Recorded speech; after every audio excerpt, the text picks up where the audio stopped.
Krásný den. Náš další webinář je na téma ústní sprchy. Pan doktor Marček vám v něm vysvětlí vše o ústních sprchách.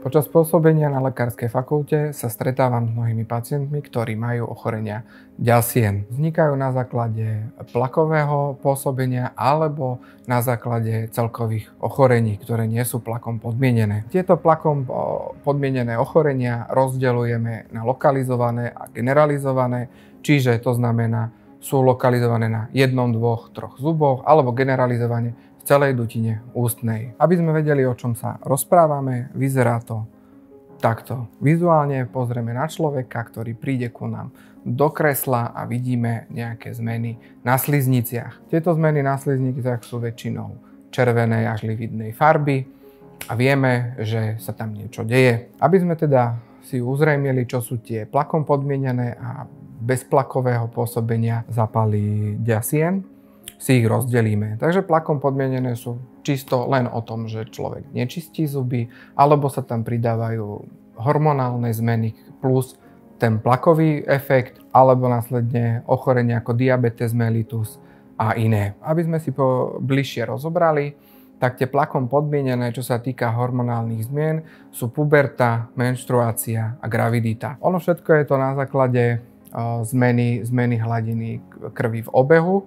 Môže spôsobiť nám opuch ďasien, ktorý nám bráni lepšiemu očisteniu v rámci domácej hygieny chrupu a spôsobí nám následne zápal. Tento zápal sa prejaví vždy krvácaním. Čo sa týka tých plakom nepodmienených, tak tam máme väčšinou bakteriálne, vírusové a mykotické ochorenia, nejaké vrodené genetické ochorenia a všetky tie, ktoré nevieme zaradiť do skupín. Dnes sa ale povenujeme hlavne plakom podmieneným a to následne pacient príde ku nám do ambulancie, dáme mu vypísať dotazník, aby sme vedeli, čo užíva, aké choroby má, aby sme následne vedeli reagovať na jeho ťažkosti. Tento pacient nám to vypíše, my si pozrieme, čo teda má, pozrieme, aké vedľajšie účinky lieky, ktoré užíva, majú a reagujeme na fakty, ktoré sme získali. Čo sa týka samostatného vyšetrenia v kresle, tak máme nejaké extraorálne, intraorálne.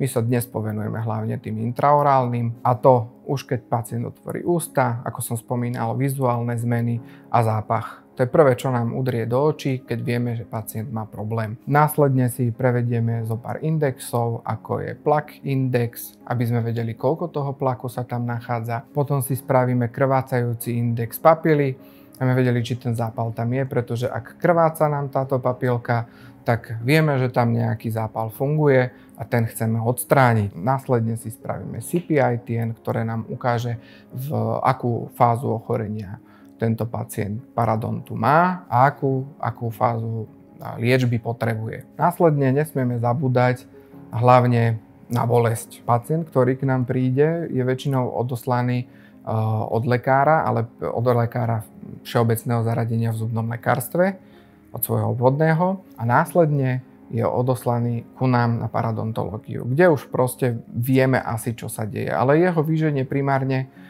tá bolesť na ošetrenie. Spravia sa OPG snímky, aby sme videli, v akom stave tie kosti sú, aký ústup tam máme, aby sme vedeli viac reagovať. Čo sa týka toho prvetného osídlenia plakom, plak sa skladá z glykoproteínov, ktoré pomáhajú adherovať na sklovinu v zube, kde sa nám osídľujú baktérie. Najprv prichádzajú baktérie aerobné a neskôr anaerobné, ktoré spôsobujú svojimi vedľajšími produktami jednak dráždenie, zápal a samozrejme zápach. Najväčší problém pri dlhodobom pôsobení bakteriálnej flóry v dutine ústnej je ten, že sa nám začína rezorbovať kosť. Keď sa nám začne rezorbovať kosť, vieme, že chronická gingivitída prechádza do niečoho, ako je parodontitída. A tento problém sa snažíme v rámci preventívnych prehliadok a pravidelných dentálnych hygien oddialiť. Slúžia nám na to dva hlavné postupy, a to je ošetrenie u lekára, ktoré sa skladá z toho základného dentálnej hygieny, prehliadky a inštrukcie ohľadne čistenia zubov toho pacienta. A samozrejme už v neskoršej fáze, ak je zvládnutá táto základná hygienická fáza, to ošetrenie a čistenie, tak prechádzame do chirurgickej fáze. My tú chirurgickú fázu chceme čo najviac oddialiť, pretože každý zásah do slizníc môže vyvolať aj vedľajšie účinky alebo vedľajšie komplikácie. Aby sme si priblížili čistenie zubov v hygienickej fázi u dentálneho hygienika, môžeme si demonštrovať, ako by to teda malo prebiehať. Najdôležitejšie v čistení a odstraňovaní bakteriálnej flóry je tá domáca starostlivosť, pretože tu vykonávate každý deň. Mali by ste ho vykonávať minimálne 2-krát za deň. A to máme rôzne možnosti čistenia. Poprvé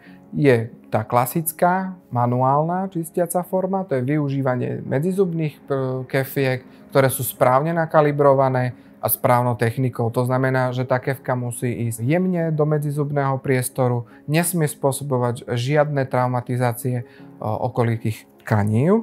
Aby sme si to presne ukázali, malo by to prebiehať nejak takto. Správna kefka, správny priestor, aby pacient mal čo najvyužiteľnejšie spektrum svojho pôsobenia v rámci domáceho čistenia medzizubných priestorov. Následne pacient by mal využiť manuálne kefky, a to kefky jednozväzkové alebo viacväzkové správnej tvrdosti, ktoré stanoví lekár alebo dentálna hygienička pri čistení a inštruktáži.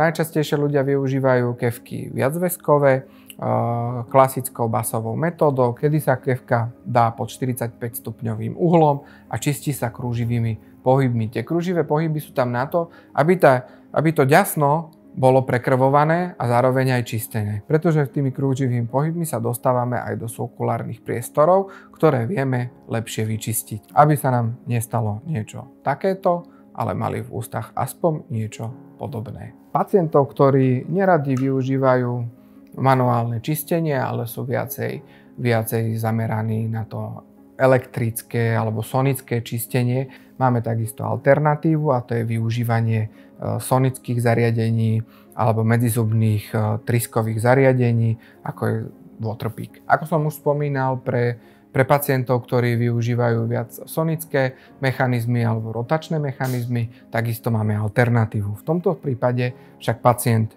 len prikladá sonickú kefku z jednej strany, bukálne alebo vestibulorálne, a čistí si všetky plôžky, ktoré má. Výhodou tohto mechanického dráždenia a mechanického čistenia je zvýšenie prekrvovania okolitých tkanív. Na čistenie medzizubných priestorov využívame rôzne hlavice na prístroje, ktoré čistia medzizubné priestory. Hlavnou takou vychytávkou, ktorá ma najviac zaujala pri čistení jazyka, je táto špeciálna škrabka, ktorá nie len zotiera, ale aj čistí medzipapilárne priestory. Na medzizubné priestory môžeme využiť rôzne trískové zariadenia, ktoré nám pomáhajú lepšie prečistiť medzizubné priestory. Nie len tie, ktoré vidíme v zrkadle, ale aj tie, ktoré sa nachádzajú smerom do dutiny ústnej, tak ako napríklad tu na táto tríska.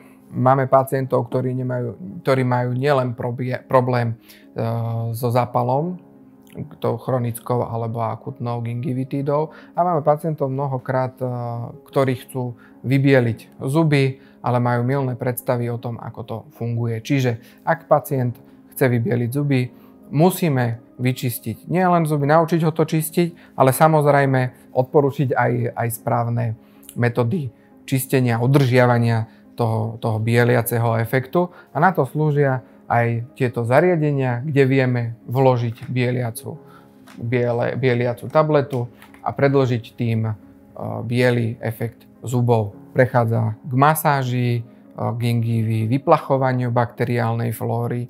Mnoho mojich kolegov má za to, že ten tlak by mal byť taký podobný, ako je na umývarkách, keď idete umyť svoje auto, ale už v dnešnej dobe to tak nefunguje. Tieto prístroje vedia zabezpečiť dostatočný tlak na to, aby odstránili 99% plaku a baktérií z medzizubných priestorov a zabezpečili tak zdravé a čisté ďasná.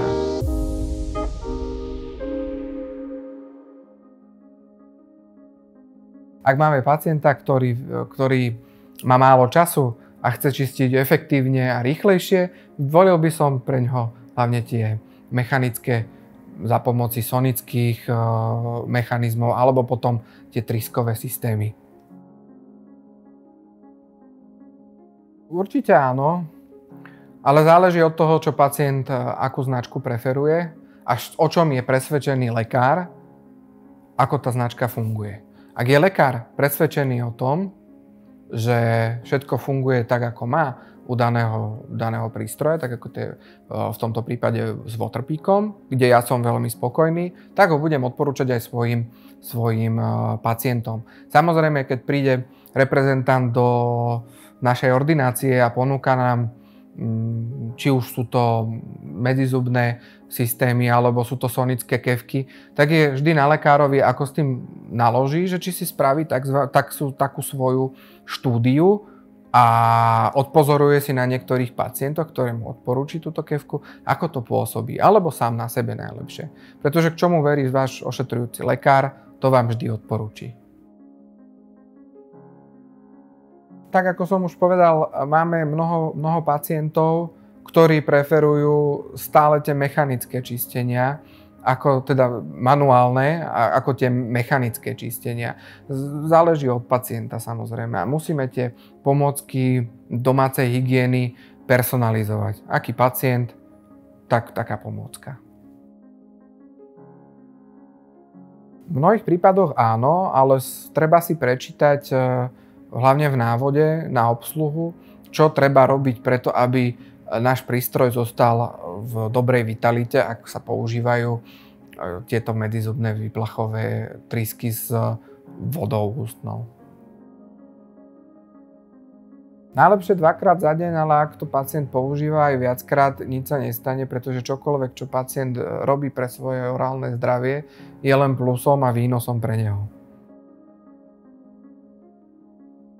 Je pre pacientov, aj ktorí netrpia ochoreniami, slúži na to, aby naše medzizubné priestory zostali čisté a aby ďasná zostali naďalej prekrvené a v fyziologickom stave.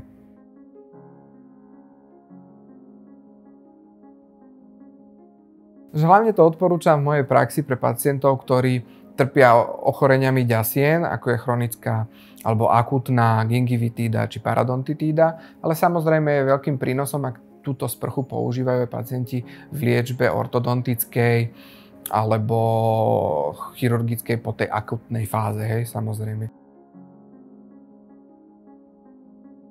Každý produkt, ktorý lekár odprezentuje alebo odporúči pacientovi, by mal zaškoliť aj toho pacienta, ako to používať.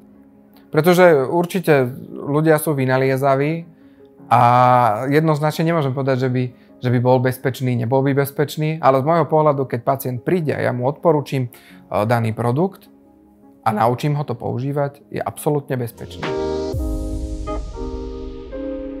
Poďme si ukázať, ako by mala prebiehať taká dentálna hygiena u dentálneho hygienika, z čoho by sa mala aspoň skladať, aby aj široká verejnosť vedela ten správny postup. Dostaneme sa k samostatnému odstraňovaniu či už zubného kameňa alebo plaku. V prvom rade, ak chceme pacienta zošokovať a chceme mu ukázať, čo teda v tých ústach má, keď nám skalopevne tvrdí, že on čistí, využijeme hlavne tabletky Plaque. Tabletky nám samozrejme zafarbia plakom postihnuté miesta a nečistené miesta, ktoré pacient vynecháva. Najčastejšie nečistené miesta, kde pacienta vieme vždy dostať a ukázať mu, že naozaj nečistí správne, ako by sme si predstavovali, sú priestory za zadnými zubami. Či už je to u osmičiek alebo u sedmičiek v tých distálnych častiach. A následne s ním preberáme, ako by to mal odstrániť a inštruujeme ho, čo ďalej a správne motivujeme, ako ďalej pokračovať, aby tam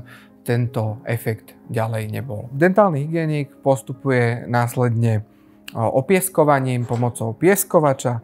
Opieskuje si všetky časti, ktoré sú pigmentované, aby sa mu odhalili tie, ktoré treba dočistiť ultrazvukom. Ultrazvukové čistenie je to čistenie, ktoré pacienti popisujú ako nepríjemný zvuk alebo bolestivosť, keď sa narába neopatrne s týmito ostrými koncovkami. Následne, ak pacient prejde čistením pomocou ultrazvuku, pristupujeme k čisteniu za pomoci kyriet. Sú to takéto malé háčiky, ja používam vo svojej ordinácii hlavne kyrety značky Depeler, ktoré si myslím, že v rámci toho, čo svet ponúka, sú taký najväčší štandard. Toto čistenie u pacienta vyvoláva mnohokrát zmiešané pocity, pretože to odlupovanie alebo to kyretovanie samotné spôsobuje nepríjemný pocit, ako keby mu ťahali zuby von, ale samozrejme zuby zostávajú v zubnom lôžku. Nakoniec samozrejme prejdeme k lešteniu, ak všetko už máme vyčistené, ak sme všetky priestory prešli a sme si istí, že je to všetko čisté, prechádzame k lešteniu. Vzhľadom k tomu, že sa nachádzame v komerčnej predajni a nemohol som so sebou priniesť aj kreslo, aby sme si demonštrovali samostatné leštenie zubov, tak si ho môžeme akurát tak povedať, ale to je najpríjemnejšia časť celej dentálnej hygieny, u dentálneho hygienika, ktorá prebieha. Poďme si povedať zo pár slov o tom, ako fungujú tieto prístroje. Ako klasicky poznáme, na našom trhu sa nachádza hlavne prístroj tejto veľkosti, avšak prichádza novinka, ktorá je menšia, kompatibilnejšia a samozrejme mnohí poznáte, v kúpeľniach máte strašne málo priestoru a využívate hlavne sieťové pripojenie, tak v tomto prípade sa dá to sieťové pripojenie odstrániť a hlavne je to menšie a kompaktnejšie. Ako sa vraví, na veľkosti záleží, samozrejme v tomto prípade vidíme, obidva prístroje majú rovnaké využitie, rovnaké objemové naplnenie a rovnaký tlak, rovnaká regulovateľná činnosť.